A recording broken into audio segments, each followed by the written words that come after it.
Hola y bienvenidos a una sesión de... Joder, me he perdido otra vez. No sé si has tenido la sensación de estar perdido a la hora de migrar a Azure o si, sabes, si tu aplicación está preparada para trabajar en Azure o si crees que es suficiente la seguridad, que va a ser seguro Azure. Bueno, no sé si todas esas preguntas o más que seguramente te habrás hecho a la hora de migrar a Azure. Si estas preguntas las has tenido, esta sesión es para ti. Así que hablaremos de estos puntos y más. Así que empecemos. Bueno, sobre todo dar las gracias a todos los sponsors, tanto a Microsoft, a Manade, Encamina, todos los sponsors que la verdad que sin ellos todo esto, este evento, todas estas opciones no hubiesen sido posibles. Mi nombre es José Manuel Jurado, soy ingeniero de escalación en Microsoft. Aquí tenéis todos mis detalles de contacto. Bueno, he dado soporte y doy soporte ahora mismo a Azure SQL Database y Managed Instance. Previamente he dado a MySQL, a Postgres, llevo 10 años trabajando en Microsoft, he dado también soporte en tecnologías anteriores como SQL Server, en Core, Analysis Services, y soy speaker en diferentes eventos. Bueno, vamos al turrón. Bueno, seguramente que al iniciar una aplicación, o si estás pensando en migración, te empiezan a salir preguntas como qué, cuál, cómo hago esta migración, cómo lo hago, qué voy a encontrar.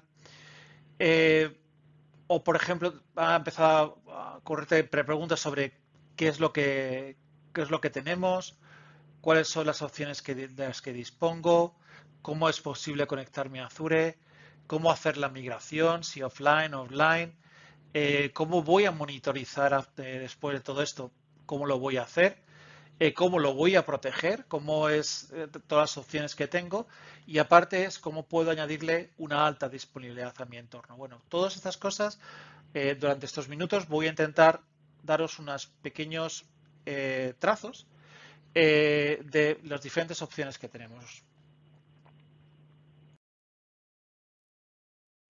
Lo primero es qué tenemos, ¿vale? Lo más importante en este aspecto es entender ahora mismo qué opciones tenemos para migrar nuestra base de datos de SQL Azure, ¿vale? Sabemos ahora mismo que tenemos dos entornos, la parte de on-premises y la parte de Azure. En on-premises, como todos conocéis, tenemos entornos de Linux, tenemos entornos Windows, APS, entornos tipos Data Warehouse y todo ello tenemos que ser nosotros, digamos, quien manejen todos esos entornos, tanto las aplicaciones, los datos, la sesión, el middleware, la virtualización, etcétera. Cuando ya nos empezamos a migrar a Azure, tenemos dos entornos que debemos conocer. Uno es el entorno IaaS, el entorno de infraestructura como servicio, ¿vale? Y luego el otro es el plataforma como servicio. Pero ¿cuáles son sus principales características? Las principales características que tenemos en plataforma como servicio son muy simples. Básicamente tenemos Linux, Windows y Docker. Ahí tenemos algunas cosas que ya no vamos a hacer nosotros, como es la virtualización, el mantenimiento del servidor, el mantenimiento del almacenamiento y el networking, porque todas esas opciones las va a manejar Microsoft. Nosotros nos tenemos que encargar un poco de otras secciones, como por ejemplo de nuestra aplicación, de nuestros datos, de su entorno de runtime y pues del sistema operativo, etcétera. Normalmente esta es una de las primeras decisiones que nuestros clientes toman a la hora de migrar. Es más sencillo el pasar de máquina on-premises a máquina a Azure y empezar a pues, hacer mis entornos de SQL Agent, mis entornos de base de datos, porque para mí al final es un servidor como otro cualquiera. Pero tenemos luego en la plataforma como servicio. La plataforma como servicio, al final tenemos tres diferentes opciones, ¿vale? Que son SQL Database, Managed Instance y Synapse. No vamos a entrar en Synapse porque la parte es es un entorno de Data Warehouse, ¿vale? Pero nos vamos a focalizar en SQL Database y Managed Instance, ¿vale? ¿Qué son las principales, digamos, características? Bueno, básicamente son servicios dedicados a la base de datos. ¿Eso qué significa? Significa que ahora mismo ya no tengo que encargarme, por ejemplo, del sistema operativo, de los parches de la base de datos, de la virtualización, y solo necesito dedicarme mi tiempo a las aplicaciones y a los datos, ¿vale? El resto de los servicios de almacenamiento, backups, alta disponibilidad, etcétera, van a ser mantenidos por el proveedor de servicios, que en este caso es Microsoft. ¿Cuáles son las principales características? ¿Qué diferencia hay entre SQL Database y Managed Instance? Ahora te lo voy a mostrar, pero básicamente para mí es muy simple.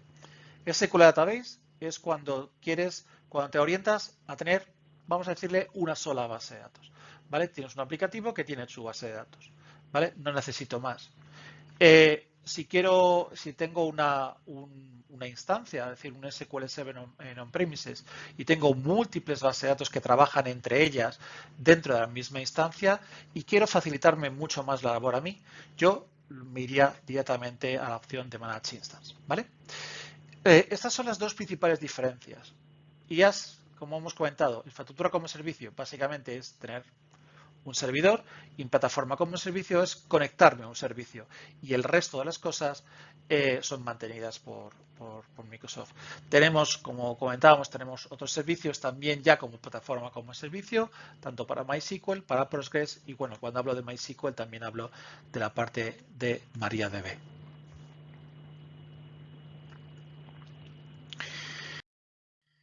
¿Cuáles son ahora mismo, cuando estamos pensando en, oye, cuáles son las cosas que debo conocer si voy a migrar mi servicio, mi base de datos a un entorno? Bien tomé la decisión de irme a IaaS, o bien tomé la decisión de PaaS, tenemos que conocer las diferentes características. Con IaaS, con plataforma, infraestructura como servicio, bueno, básicamente ahí es virtualización de hardware, ¿vale? Ahí necesito seleccionar mi CPU, necesito seleccionar mi memoria, qué tipo de storage voy a hacer.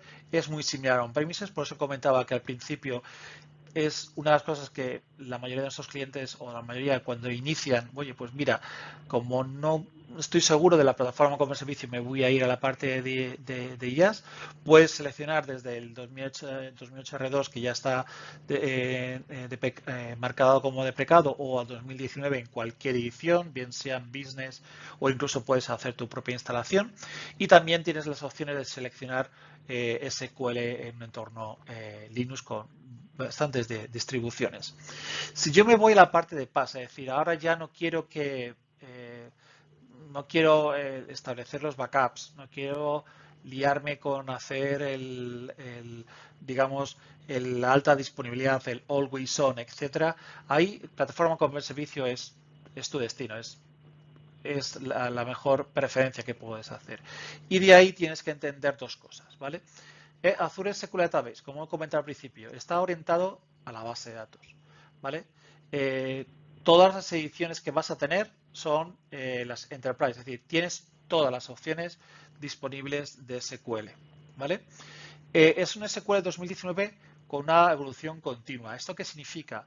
Significa que nosotros vamos a ir implementando las modificaciones incluso antes de que vayan saliendo en on-premises. Tú puedes seleccionar perfectamente un modo de compatibilidad si tu base de datos dice, pues mira, no solamente puedo trabajar con 2008, puedo trabajar con 2012. Tú puedes decirle que tu modo de compatibilidad es esta versión, pero el engine, el motor que va a haber debajo, lo que vamos a tener es un 2019, en continua evolución, ¿vale?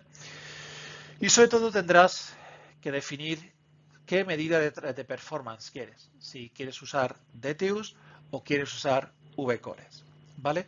DTU es una especie de medida, es la capacidad de proceso de una base de datos, la capacidad de lecturas, escrituras y updates que puedes tener, ¿vale? Es cuántos por segundo, dependiendo de DTUs, pues vas teniendo unas diferentes características. Y sobre todo la opción de Vcore. Vcore lo que nos va a decir es cuántos Vicores quieres, ¿vale? Ahora luego ya os daré unas diferentes medidas, unos diferentes tips para seleccionar el mejor modelo, ¿vale? Eh, si nos vamos a la parte de Azure Managed Instance, aquí tenemos digamos, una combinación entre SQL Database y máquina virtual. En Managed Instance, al final, lo que vamos a hacer es que vamos a tener una instancia. En vez de conectarnos a una base de datos, nos vamos a conectar a una instancia. Esa instancia va a tener muchas más opciones que tenemos en SQL Database, ¿vale? Porque digamos que es casi el 98-99% de las opciones que disponemos. Vamos a tener las ventajas de SQL Azure Database, por ejemplo, el tema de los backups, el tema de la alta disponibilidad, etcétera. Vamos a tener una isolation a nivel de seguridad, a nivel de network y de VNet, ¿vale? Y también tiene una ventaja bastante importante, que es que puedo restaurar backups directamente desde on-premises. Luego ya hablaremos de los procesos de migración, pero lo que más importante quiero comentaros es, ahora mismo es importante, si mi aplicación solamente necesita una base de datos y no interactúa con otras, vete a SQL Database, ¿vale? Si necesitas 3 cores, 4 cores, 5 cores, pues lo puedes seleccionar. Si quieres usar DTU, lo puedes hacer. DTU, como he comentado al principio, básicamente es la unidad de medida de procesos, ¿vale? Y tenemos diferentes niveles de DTUs dependiendo de lo que vayamos a necesitar, ¿vale?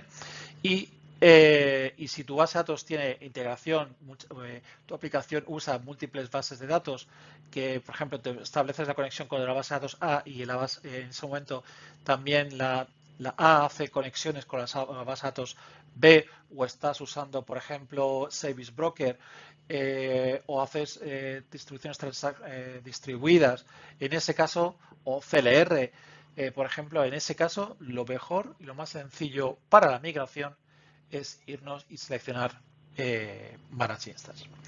Otro entorno que tenemos, que es ahora mismo, es Synapse. No voy a entrar en muchos detalles, pero básicamente es un sistema distribuido de bases de datos, ¿vale? En máquinas. Tienes una única base de datos que digamos que tiene un punto central donde tú te conectas y los datos están distribuidos por múltiples instancias de SQL. Por eso se llama sistema distribuido, ¿vale? Esa distribución es que tú los datos los puedes colocar en múltiples, se pueden colocar en múltiples servidores y al final cuando tú haces una petición contra el servidor, el punto, el núcleo central, este lo que hace es sacar los datos de las diferentes instancias. El performance es muy rápido y tiene una gran capacidad. Es como si tuvieras como máximo, por ejemplo, 60 máquinas trabajando para una sola base de datos, ¿vale?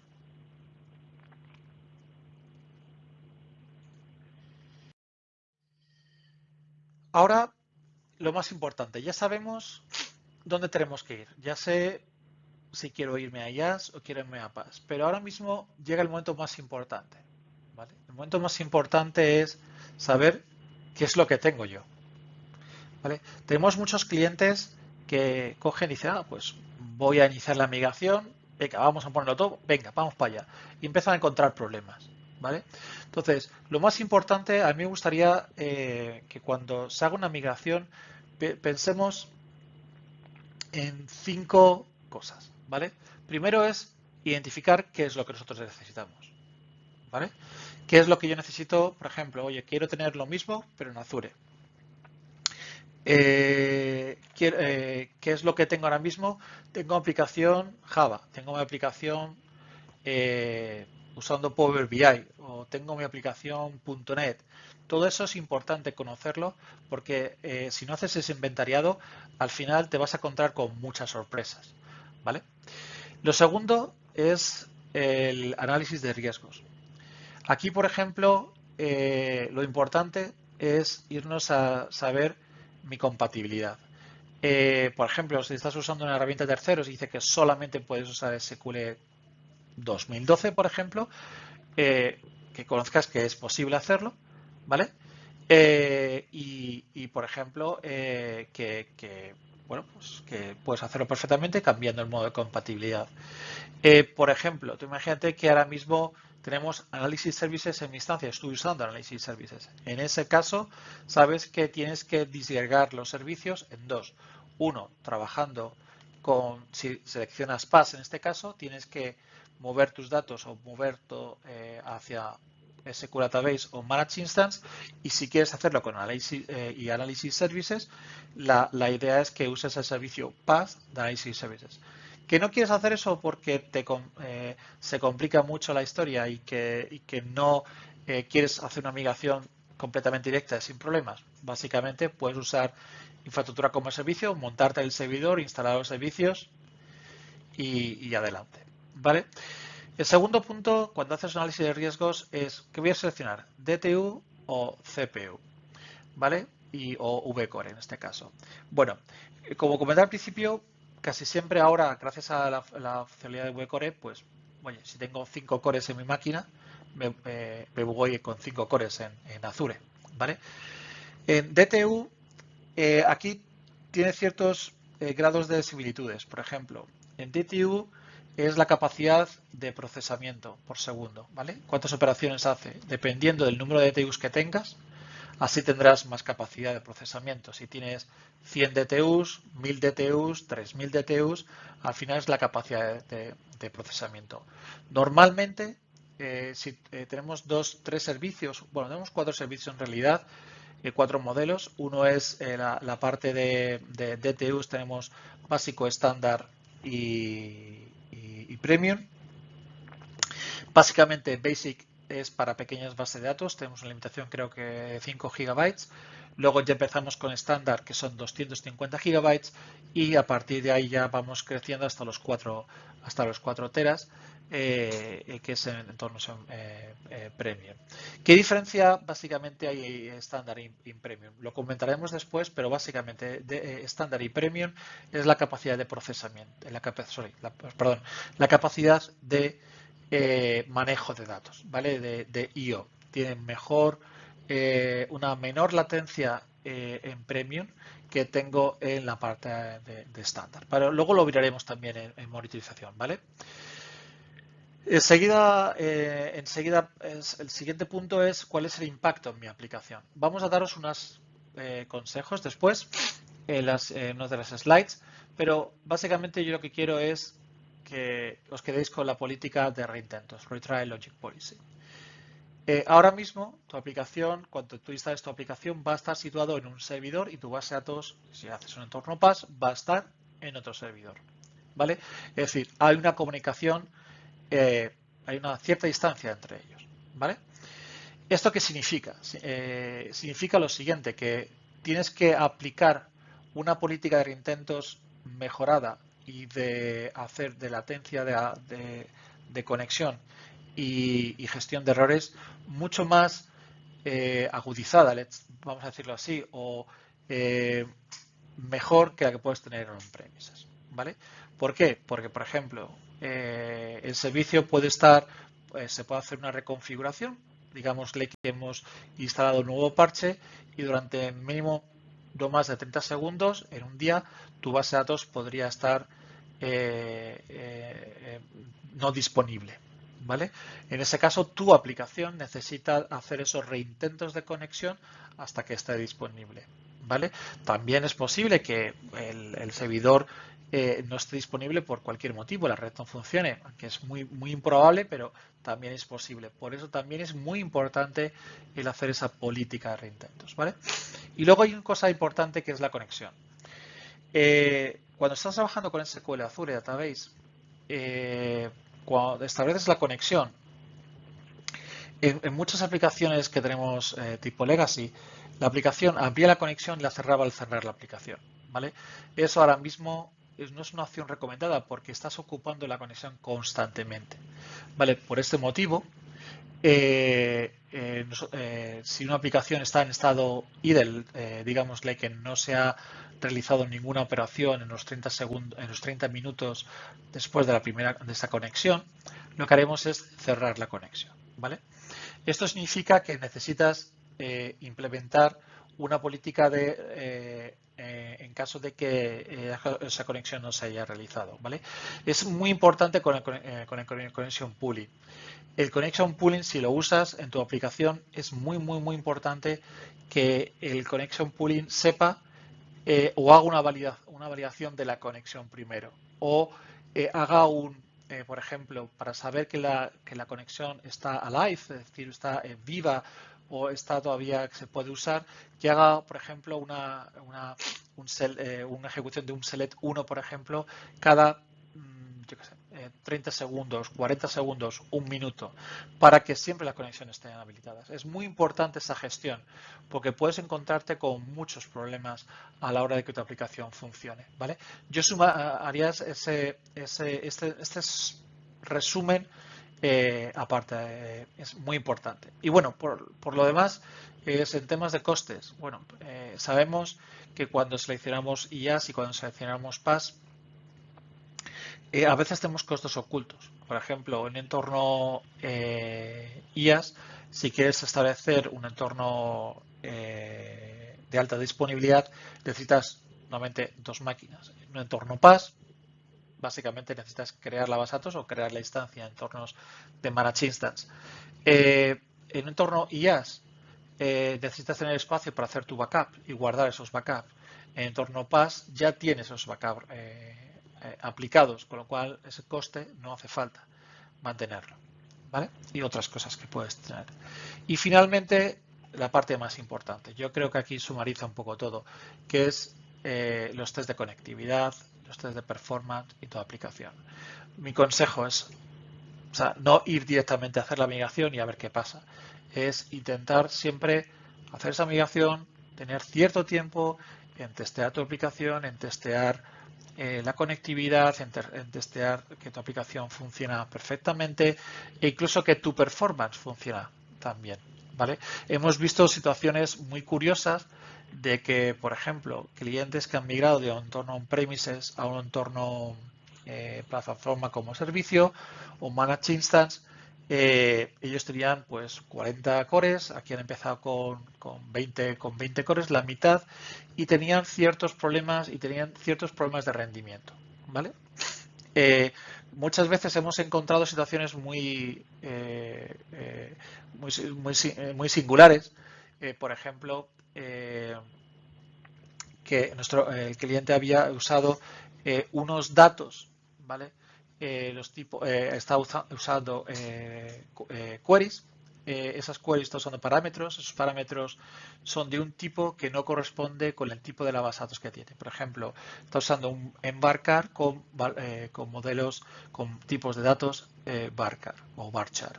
¿Eso qué significa? Al final cuando tú haces una petición con un data type de un tipo muy diferente al que estás usando en tu base de datos, eso tiene un impacto en términos de conversión de un tipo a otro.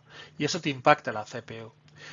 Por eso es muy importante que tus aplicaciones sean siempre, usen los tipos de datos sean los mismos que tienes en tu base de datos. No le digas que quieres un nvarchar en un procedimiento almacenado para recoger unos datos y esa query está diciendo un varchar, pero tu base de datos tenga un embarcar o envarchar y tu base de datos tenga un varchar. En ese caso vas a tener problemas de rendimiento de CPU porque al final tienes que hacer una conversión. ¿Vale? Ese caso no ocurría, por ejemplo, no ocurría en on-premises porque se ocultaba debajo de un montón de CPU, pero cuando se migró y se intentó optimizar en entorno de plataforma como servicio, se encontró esta situación. ¿Vale? ¿Cuáles son, por ejemplo, cuáles son las otras de las ventajas que tenemos en plataforma como servicio? Bueno, si tienes una base de datos con más de 100 terabytes, tu entorno es irte a IaaS, una sola base de datos. Ahora mismo, en plataforma como servicio, puedes usar una base de datos de más de 100 terabytes de Hyperscale, por ejemplo. ¿Cuándo seleccionar IaaS? También es cuando necesitas instalar software en el servidor de SQL. Está claro que si en plataforma como servicio no tienes acceso a esa plataforma, ¿vale? Con lo cual, si necesitas instalar un software, ahí ya es preferible irte a la parte de IaaS. Igual con las herramientas, si quieres una total compatibilidad con el SQL y con el CLR, y si quieres hacer una interconexión con base de datos, digamos, interconnect. Ahora entraremos en la parte bueno, y si quieres usar DTC, aunque ya estamos incorporando en Managed Instance la opción de cross, de hacer la parte de DTC, no usando DTC, pero sí de usando una parte de distribución de transaccional. Otra de las cosas que tenemos es la parte de PaaS. ¿Cuáles son las ventajas? Pues la elasticidad, porque, por ejemplo, imagínate que tú seleccionas ahora mismo un 4 bicores y al final te das cuenta de que necesitas migrarlo o que necesitas más rendimiento. Básicamente es entrar en el portal, decirle, oye, quiero irme a 20 cores y en un tiempo específico esa base de datos se migrará a 20 cores. Si quiero luego volver, pues volver de 20 a 4. Eso es lo que te hace es, aparte de ser elástico en ese rendimiento, es también un ahorro de costes. Puedes seleccionar, por ejemplo, por la noche solamente irte a reducirlo a un database tier o un modelo de base de datos, de modelo de base de datos más chiquitito. Luego, si quiero en horas de negocio, pues me voy a la parte de mayor rendimiento. ¿Por qué más tiempo para el DBA? Muchas de las preguntas que tenemos nos dicen, oye, mira, es que voy a perder mi trabajo. No, como DBA, no, al final no vas a perder tu trabajo, al final vas a tener un trabajo mucho más divertido y valioso. ¿Por qué? Porque ya no vas a tener que dedicarte a la alta disponibilidad y a la parte de los backups. Por cierto, pues, por supuesto, puedes seguir validando esos backups y haciendo... Pero lo que más ahora vas a dedicarte es al rendimiento de la base de datos, que es una parte muy divertida, a los datos, a hacer mejor el servicio, ¿vale? Tienes muchas opciones que te van a ayudar a ver dónde están tus problemas. Y esa combinación de DBA y desarrollador, ¿vale? Al final, eso, si trabaja en conjunto, para llegar a ese entorno, a ese sistema, al final vas a ganar un buen rendimiento y vas a ahorrar mucho dinero. Es importante trabajar en equipo. Luego, por supuesto, va un ahorro de costes, ¿vale? Luego ya veremos ahora la parte de Threat Detection y Data Security. Por defecto, en plataforma como servicio ya está incluido una parte de Threat Detection, es decir, de detectar, por ejemplo, SQL injections o detectar denegación de servicio. Ya está incluido en la parte de SQL. En términos de conectividad, al final la cadena de conexión es la misma que vas a usar en un entorno on-premises, ¿vale? Lo único que vas a cambiar de servidor, ¿vale? Y vas a usar solamente el puerto 1433 o un puerto 11.100 o hacia el 12.200, hacia el 12.000. No voy a entrar en la parte de por qué, ¿vale? Básicamente lo hablo porque cuando tú estableces la conexión, no va a ser una conexión directa con tu servidor donde tu base de datos o tu instancia está trabajando, sino la primera conexión se va a conectar contra un gateway, la entrada. Es decir, si tú haces un ping contra tu servidor, ese servidor lo que te va a reportar es una serie de IPs y esas IPs lo que te van a dar es es el IP del gateway, es decir, tú vas a conectarte a través de un gateway, no es una conexión directa con tu servidor, ¿vale? Luego, ya dependiendo si se selecciona un tipo de conexión o otro, digamos proxy y redirección, ya tendrás otros ciertos elementos, pero lo más importante es que no hay una conexión directa contra tu servidor, ¿vale? Luego, en la parte de workarounds, si por ejemplo, oye, que yo quiero usar SQL Database, pero y trabajar con múltiples bases de datos, por supuesto, puedes hacerlo. ¿vale? Tenemos situaciones en que hay clientes que han decidido, por ejemplo, en vez de tener una gran base de datos con todos los clientes que están manejando, es tener diferentes bases de datos por, eh, por cliente, ¿vale? Ahorrándose un cierto dinero. Oye, que mira que nosotros el modelo es un 2019, como comentaba al principio. Bueno, pues con el Compatibility Level puedes manejar tus versiones de 2012, 2014, 2017, etcétera. Puedes hacer te puedes conectar a otras bases de datos a través del Cross Database Queries, por ejemplo, desde la base de datos A puedes crearte tablas, digamos, de modelo externo y esas tablas de modelo externo hacen una conexión directa contra un servidor B, ¿vale? Eso, por supuesto, lo puedes hacer. Hay interconexión entre las bases de datos, ¿vale? Y también, por supuesto, puedes hacer transacciones distribuidas.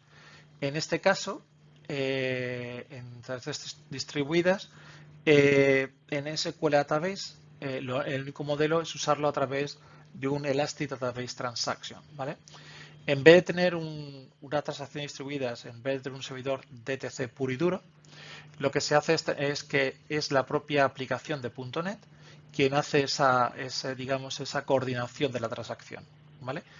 En Manage Instance ya estamos incorporando, hace muy poquito, se incorporó la opción de poder hacerlo de una forma un poco más natural, tal y como lo hacemos en un entorno on-premises, para hacer modificaciones en dos bases de datos.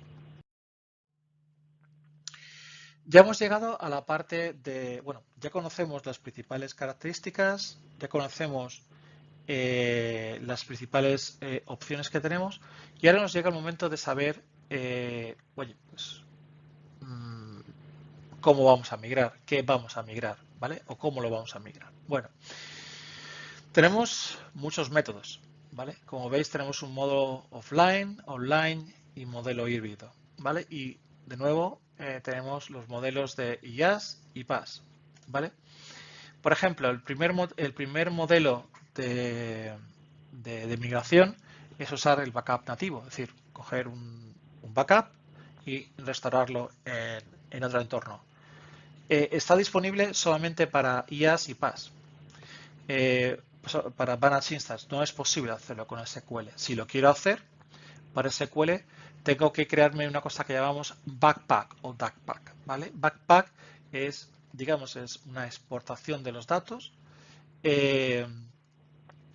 Export Data Tier se llama la opción dentro del Management Studio o bien usando SQL Package, ¿vale? Que lo que hace es leer todos los datos de tus tablas y crear un archivo zip que contiene a su vez, con la extensión Backpack, pero es un archivo zip que contiene a su vez la definición de tu base de datos, los usuarios, las tablas, las vistas, los índices. Y luego tiene una subcarpeta llamada Data, donde contiene una subcarpeta por cada tabla que tú tienes y a su vez en cada subcarpeta tienes los BCPs, los archivos de bulk insert o BCP que puedes tener, ¿vale? Al final, como empiezas a entender, si tú importas los datos, lo que hará este programa, cuando tú importas datos contra una base de datos, esto lo que hace el SQL Package, SQL Management Studio, la opción de importación del portal, lo que hace es leer ese archivo zip, ¿vale? Y lo que hace es importar los datos, ¿vale? Importa los datos directamente a través de comandos de bulk insert. Por eso muchas veces tarda más tiempo. No es un backup como podemos tener con un entorno back, ¿vale? Otras cosas que podemos hacer es una replicación transaccional. Podemos establecer una replicación transaccional y el destino puede ser tanto una máquina IaaS, un SQL Database o un Managed Instance, ¿vale? Otros elementos, tenemos otros modelos de replicación que podemos usar dentro de Managed Instance. Otras opciones que tenemos, por ejemplo, solamente dedicado con IaaS es el log shipping y el database mirroring. Y, por ejemplo, otra de las tools que tenemos es Azure DataSync. No es un modelo como tal para la migración, es más un modelo para sincronizar los datos.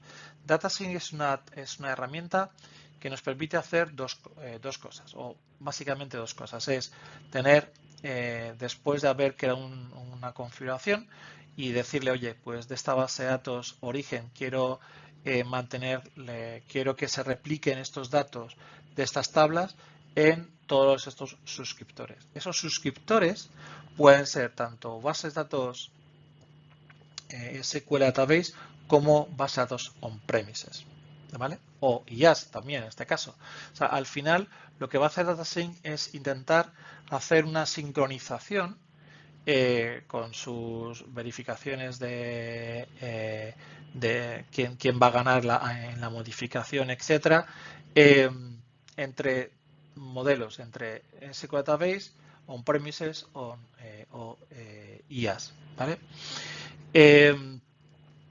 Importante conocer que cuando tú instalas el DataSync o cuando quieres usar el DataSync on-premises, tienes que instalarle un pequeño servicio, ¿vale? Que es el agente que se encargará de leer las modificaciones y enviarlas. Básicamente, Azure Data Sync se basa en triggers. Cuando haces un cambio, una modificación o un borrado, él salta el trigger de cada tabla que tú tienes seleccionada, lo guarda en una tabla, digamos, un esquema de sincronización y envía los datos al entorno, al sincronizador central que se encarga de hacer las distribuciones en los diferentes entornos. El entorno principal donde Microsoft está invirtiendo más tiempo y más servicios es la opción de Azure Data Migration Services. Azure Data Migration Services tiene una opción tanto offline y online, ¿vale? Que lo que permite es migrar datos de un entorno de un sitio a otro. ¿Qué significa online? Significa que no necesitas parar tu base de datos. Puedes hacer tu backup inicial, él va a restaurar ese backup, en este caso en un Managed Instance, ¿vale? Y luego lo que él va a hacer es que todos los backups transaccionales que tú vayas haciendo te lo va aplicando directamente con tu Managed Instance. ¿Eso qué significa? Significa que tú puedes trabajar con tu entorno on-premises mientras haces tus tests de lectura en tu entorno Azure. Una vez que veas que todo funciona bien, puedes hacer lo que se llama un cut over, que es cerrar, y a partir de ahí ya se estarán desincronizados los datos y ya irás a trabajar o irás con tu Azure. De igual manera se puede hacer con el SQL Database, ¿vale? Otras opciones que tenemos, que bueno, que es una opción de migración, pero no es una opción como tal, es usar SQL Integration Services. Sabes que tiene diferentes flows, diferentes opciones, que lo que hace es migrarte los datos de un sitio a otro, de conocer los deltas y enviar los datos. También se puede hacer y te ayuda a hacer una migración, digamos, de un tipo online-offline, ¿vale? Es importante. Mi recomendación, si tenemos tiempo y tenemos una ventana de mantenimiento y a partir de cuando restaure mi entorno on-premise va a quedar en un segundo plano, en ese caso podemos usar un backup nativo si queremos irnos a Managed Instance o usar el Backpack, ¿vale? Que quiero mantener mi on-premises y Azure replicados hasta cierto punto porque quiero asegurarme de que todo está funcionando bien. Bueno, pues lo mejor, usar Data Migration Services y si no, puedes usar la replicación transaccional, que eso también permite. Otros clientes lo que están haciendo es, bueno, voy a hacer una combinación, sigo manteniendo mi on-premises, pero, por ejemplo, diferentes servicios que yo estoy moviendo a Azure, lo voy a enviar los datos con Azure Data Sync. Perfectamente se puede hacer porque digamos que defines qué tablas, qué campos quieres enviar a otro sitio, ¿vale? Así que, bueno, pues ya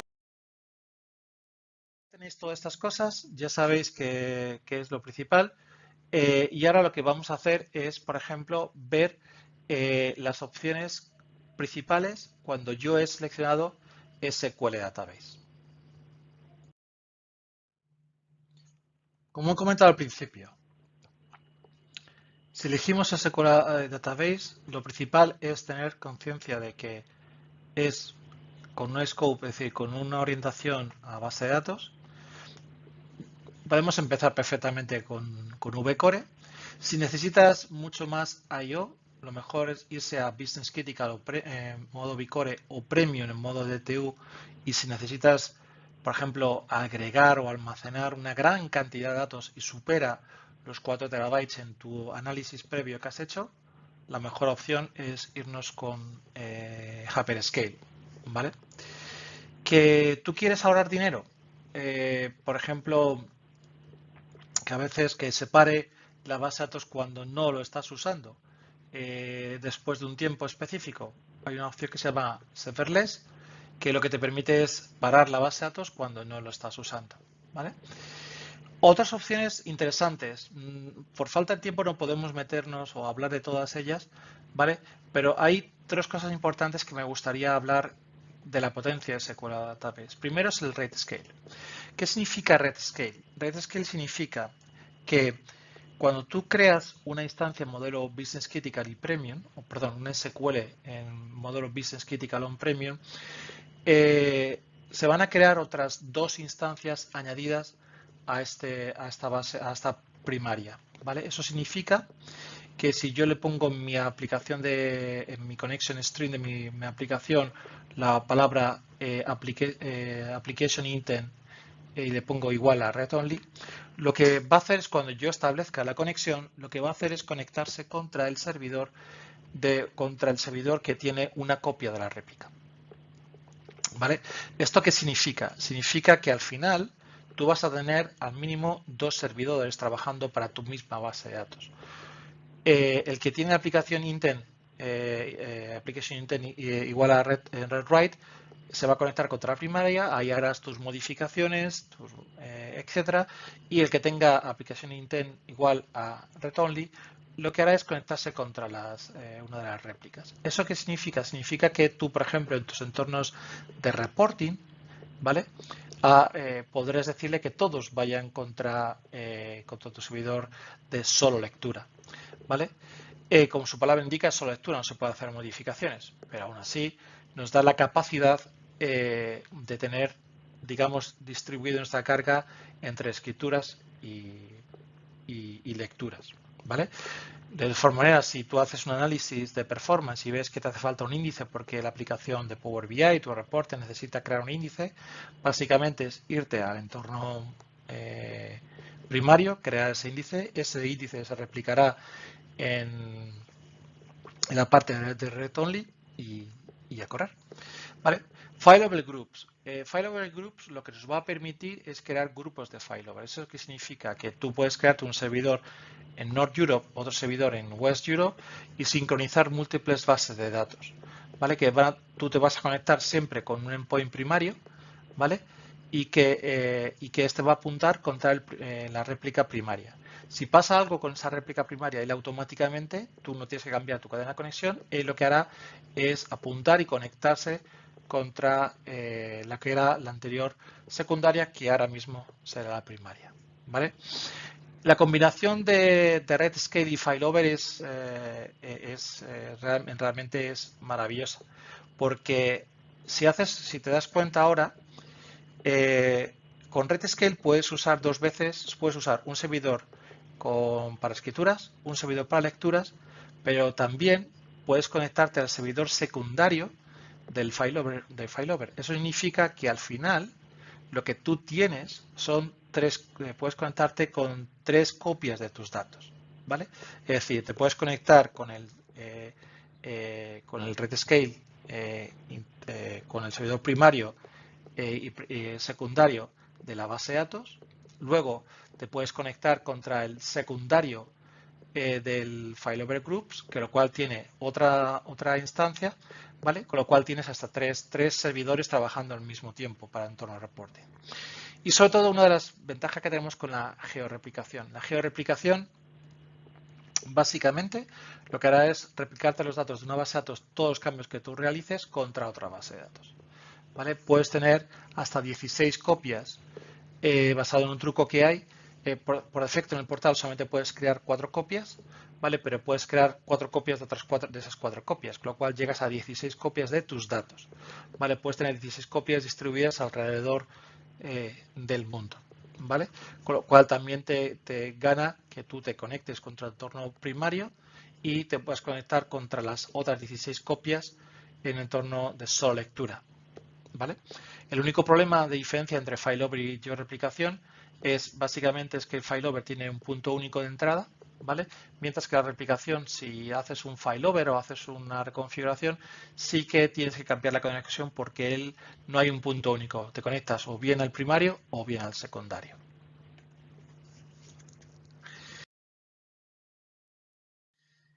Imaginemos que, bueno, pues he elegido, mira, no me gusta la parte de PAS, la parte de SQL Database y me voy a ir a la parte de Manage Instance. Básicamente, ¿cuáles son las opciones? Bueno, pues al final es como una instancia, es como un SQL Server on-premises, ¿vale?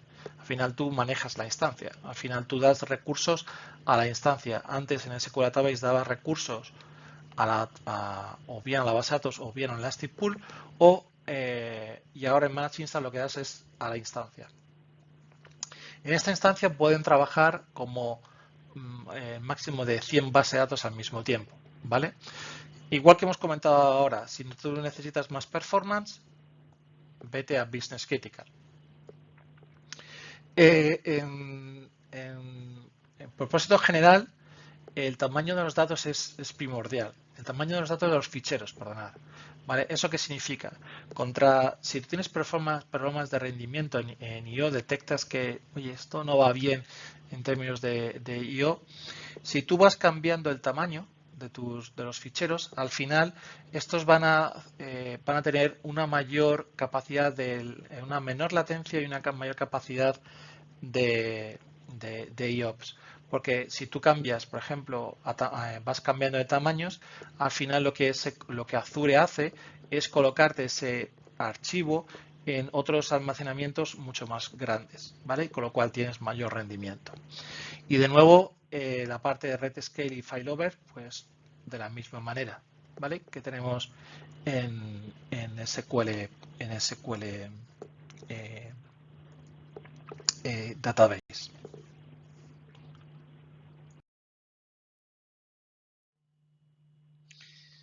Bueno, ya hemos visto lo que es la base de datos, las opciones que tenemos, cómo migrarlo, qué opciones tenemos.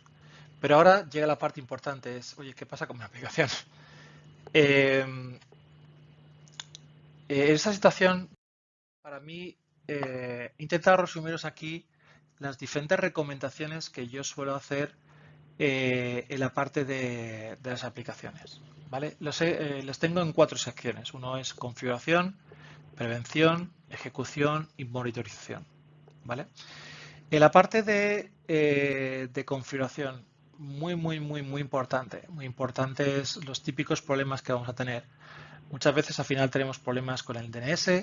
Es importante asegurarnos de que el DNS apunta correctamente a las IPs del SQL Server. Las salidas de puertos. En SQL tienes 2 tipos de conexiones. Uno que es proxy, que solamente hará la conexión 1433, ¿vale? Contra el puerto 1433, o la servidor redirección. ¿Qué significa redirección?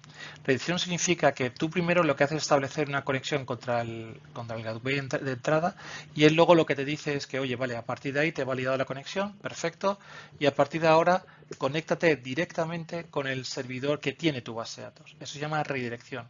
Y para hacer eso necesitas usar otros puertos, que son los 11.000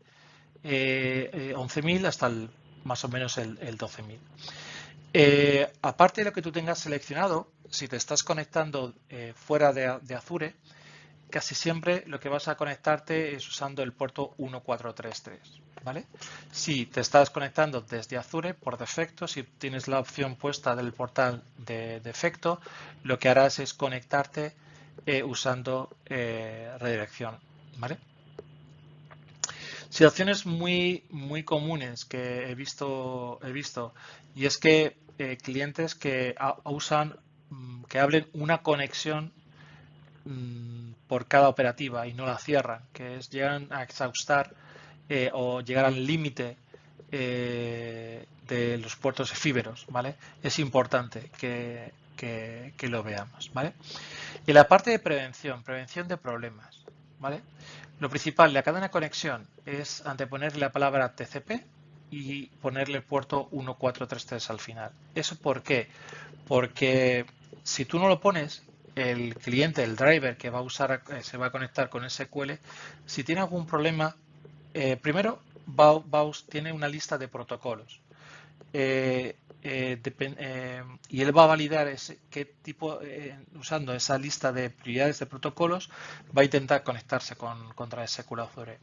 ¿Vale? En SQL Azure el único protocolo habilitado es TCP, no hay namepipes, memory, etcétera. Entonces, en este caso, para ahorrarnos tiempo, si tú le pones la palabra TCP al principio y al final le pones 1433, vas a ganar rendimiento, ¿vale? A la hora de conectarte.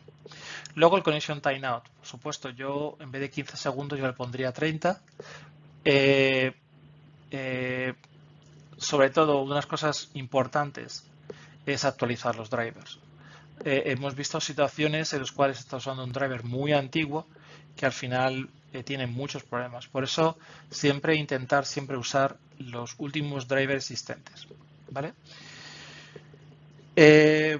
La diferencia entre Contained User y Login. No sé si conocéis estas diferencias, pero básicamente un login significa que tú creas un login a nivel de instancia y luego le aplicas los permisos a este login y creas un usuario. El usuario es la combinación de login más permisos a la base de datos, ¿vale?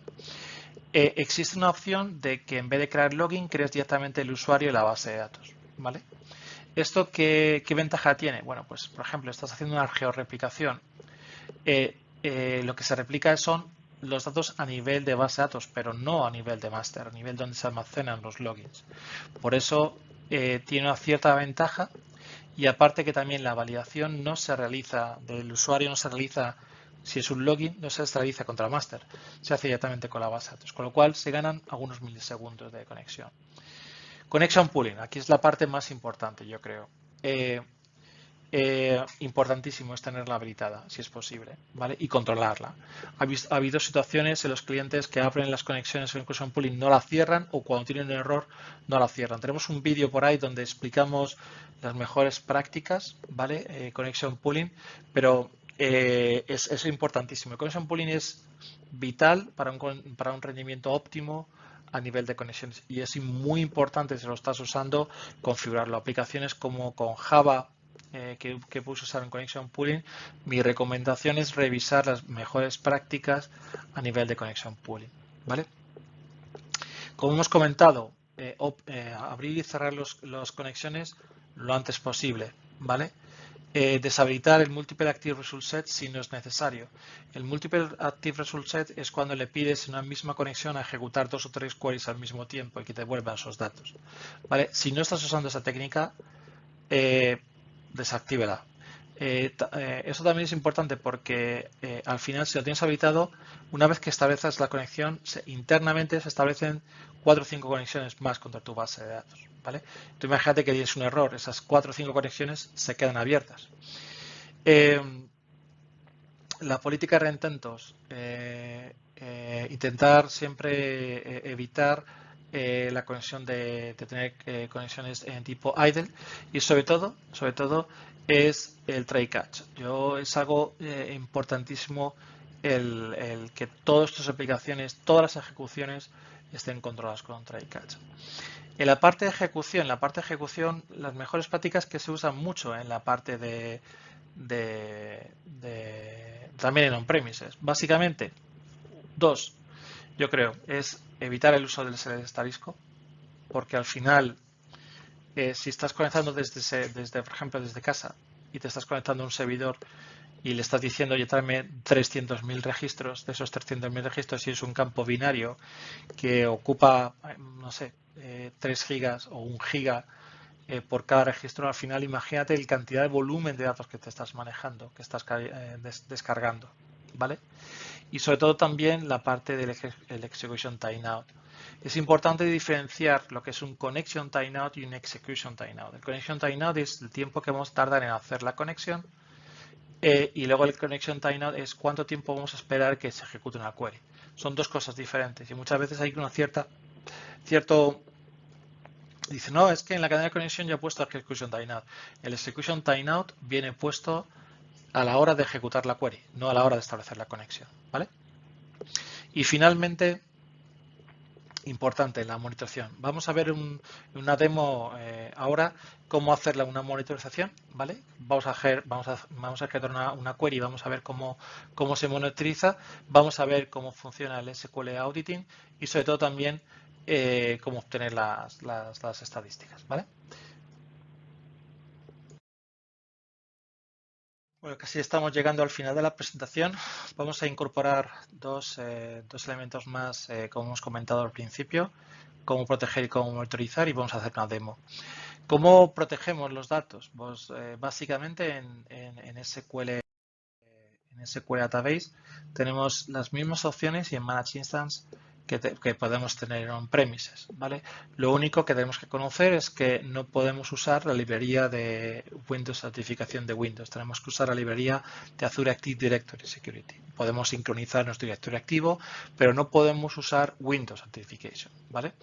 Eso significa que si tu aplicación está usando Windows Authentication, la librería para verificar eso es totalmente diferente y tienes que modificar tu código, ¿vale?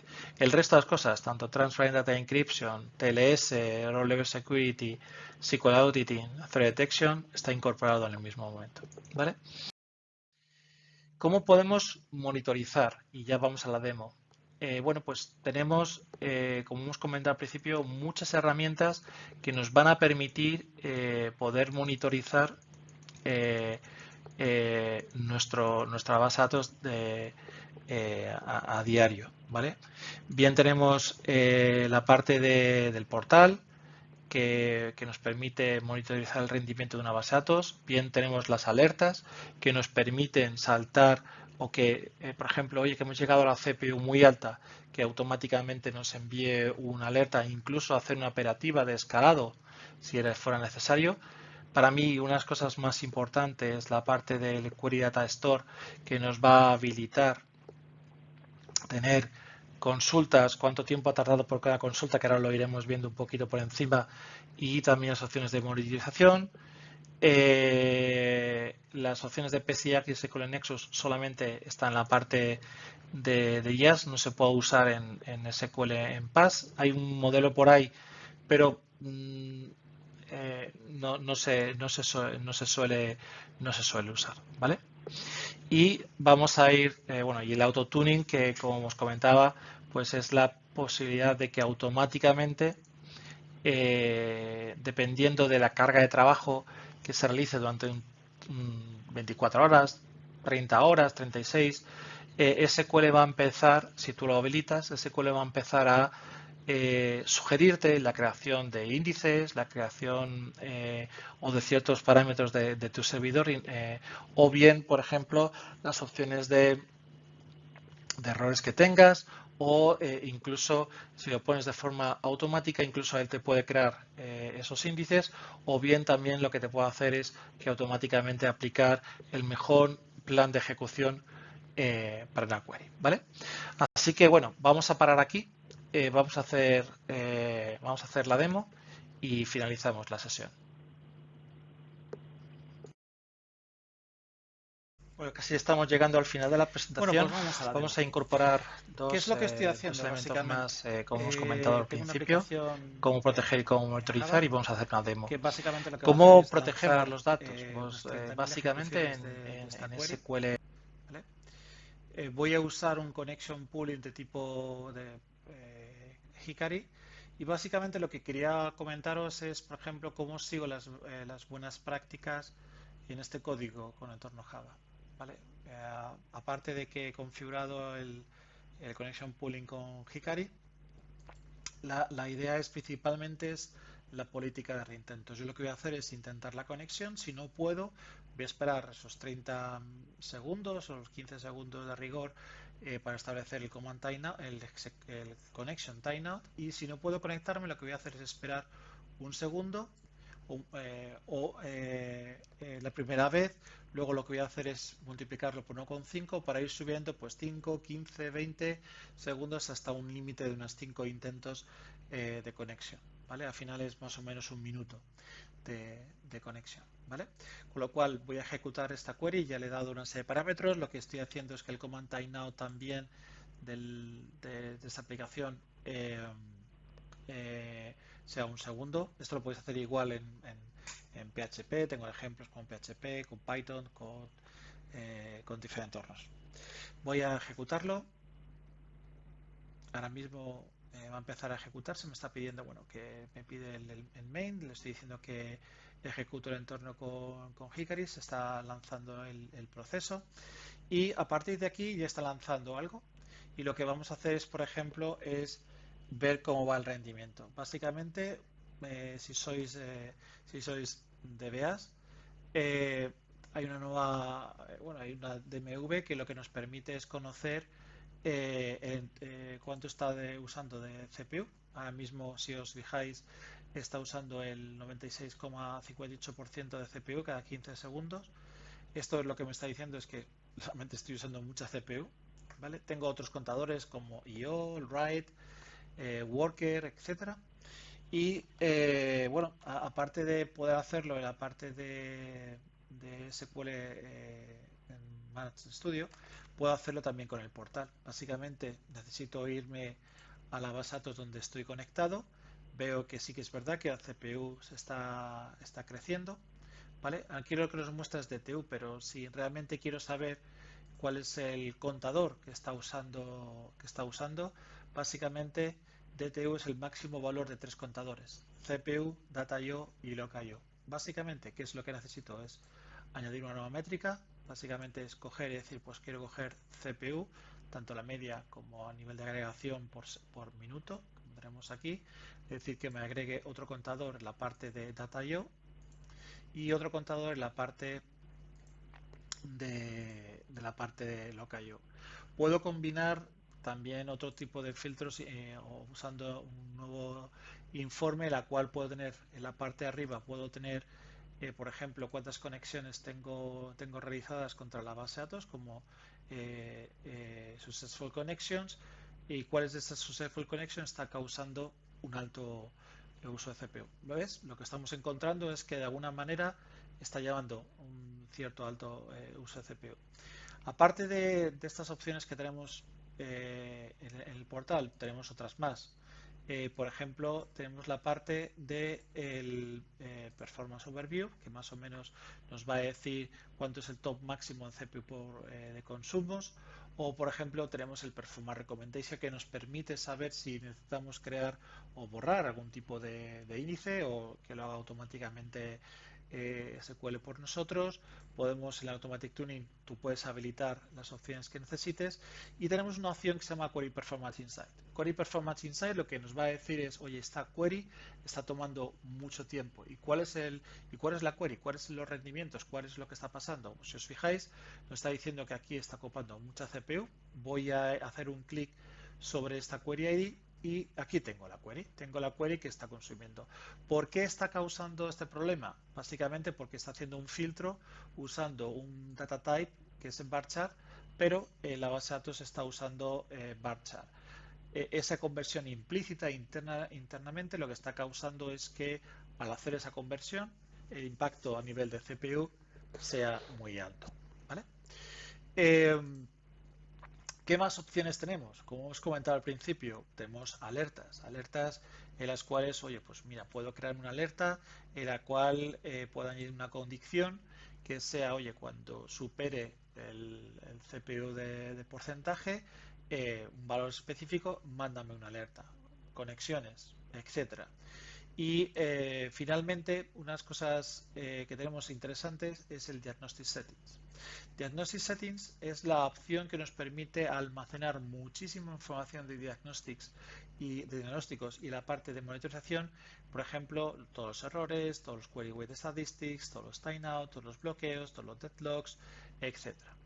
Básicamente necesito configurarlo y acceder al workspace. Una vez que tengo acceso al workspace, me iría a la parte de workspace summary y aquí tendría todos mis bases de datos monitorizadas. Básicamente necesito irme aquí a seleccionar bases de datos y si os fijáis ya empiezo a tener información, pues oye, ha subido las query, los tiempos de espera, ha subido la query, ahora mismo la base de datos .NET Example está llegando al 99,3%. Si hago un clic sobre este reporte, lo que me va a decir es, oye, esta query que está llegando, que es la misma query que hemos visto anteriormente, está usando muchísima CPU, tanto para CPU, o para I/O.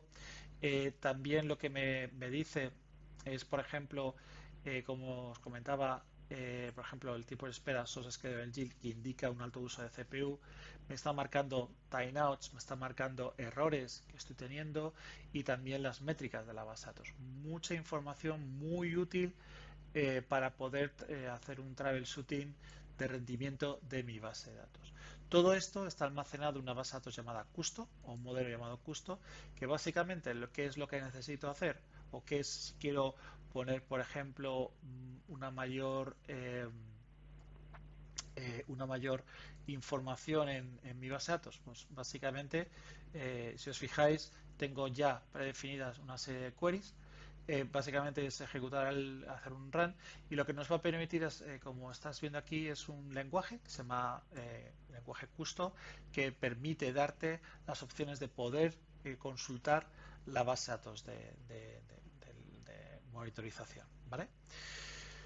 Que, oye, que no me gusta el portal, que no, la monitorización no me gusta. Otra cosa que podemos hacer sencillamente es irnos a la base de datos irnos al Query Store, que como bien sabes, la parte del Query Store es una información que tenemos almacenada sobre las ejecuciones de las queries. Yo lo que suelo siempre usar es el Query Weight Statistics, porque me dice mucha y buena información sobre el rendimiento de mis queries. ¿Vale? Voy a abrirlo. Necesitáis tener siempre actualizado la última versión de SQL Management Studio porque esto Query Weight Statistics no sale en las versiones previas. ¿Vale? Nos dice que tenemos un alto uso de CPU, si os fijáis, y básicamente necesito hacer un clic sobre este gráfico y lo que me va a decir, oye, mira, este es el plan de ejecución. Estos son los dos un plan, pero que una vez se ha ejecutado bien y otro ha tenido un timeout. Y el número de la query, el 2874, es el mismo que aparecía en el portal. Y aquí me dice el plan de ejecución. Me da un mensaje de error que estoy haciendo una conversión implícita, que esto le está causando ciertos problemas, puedo forzar el plan o no. Y con esto me da mucha información. ¿Que quiero ver información anterior a este momento? Básicamente es hacer un clic sobre la opción configure, seleccionar desde la última hora o el último valor custom que tengamos, o bien podemos ver los datos básicamente haciendo un clic sobre este icono de grid que nos permite ver el texto de la query con sus tiempos. La verdad que es muy buena información y te da información sobre rendimiento muy interesante. ¿Vale? Yo creo que hemos cubierto, como hemos visto, es una aplicación Java. Como he comentado, uso las políticas de reintentos y ya está.